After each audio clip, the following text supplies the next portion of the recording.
উম্মতে মুহাম্মাদের মধ্যে বেশিরভাগ মহিলারাই যাবে জাহান্নামে।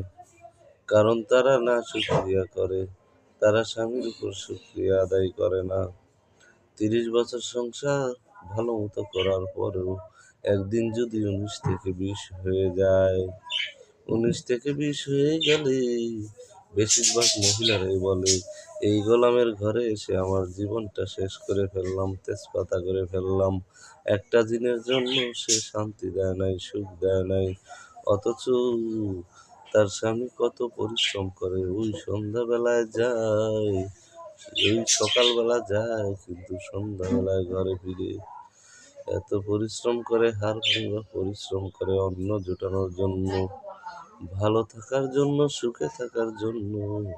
তারপরেও তার স্ত্রী শুকরিয়া আদায় করে না, বরং উল্টা পাল্টা কথা বলে, স্বামীকে ছোট করে কথা বলে, অপমান করে কথা বলে। এরকম মহিলার সংখ্যা আমাদের সমাজে বেশি না কম?